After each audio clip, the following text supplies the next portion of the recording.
নতুন বাংলাদেশ হতে যাচ্ছে, নতুন বাংলাদেশ। এই বাংলাদেশ নতুন মাত্রা পাবে, কিন্তু তারপরে অনেক প্রশ্ন থেকে যায়। সেই প্রশ্নগুলোর উত্তর কিভাবে হবে এটা সময় বলে দিবে। প্রশ্ন সময়ের উপর এবং উত্তর সময়ের উপর। বাট এই মুহূর্তে বিভিন্ন রাজনৈতিক দল বিশিষ্ট ব্যক্তিদের সঙ্গে বৈঠক করেছেন সেনাপ্রধান ওয়াকারুজ্জামান। তিনি শেখ হাসিনার কী হন সেটা পরের বিষয়, তিনি কিভাবে বিহেভ করছেন জনগণের সাথে সেটাই হচ্ছে এখন মুখ্য বিষয়।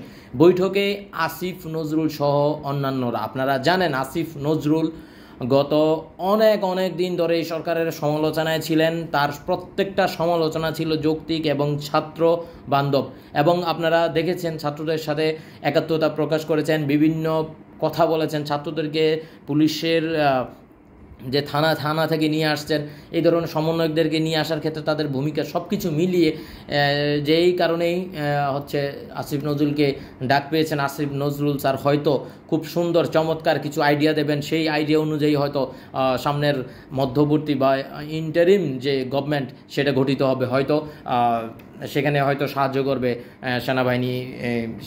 দেখা যাক শেষ পর্যন্ত আসলে কী হয়। বাট আমরা নতুন বাংলাদেশ দেখতে চাই। নতুন বাংলাদেশে কোনো ধরনের এই যে গত অনেক দিন ধরে যে জুলুম চলেছে, সেই জুলুম অথবা গত কয়েকদিন ধরে যে হত্যাকাণ্ড চলেছে, নারকীয় হত্যাকাণ্ড, এই হত্যাকাণ্ডের বিচার তো অবশ্যই করতে হবে। বিচার তো ইতিহাসের পাতায় লেখা থাকবে, কোনো এক সময় নিশ্চয়ই হবে। সো আপনারা যেখানে দেখছেন শান্ত থাকুন, এবং সবচেয়ে যেটা দরকার সেটা হচ্ছে নতুন বাংলাদেশ গড়তে আপনার ভূমিকা কী, সেটাই হচ্ছে সবচেয়ে বড় বিষয়। হতাহত, হানাহানি আর কত।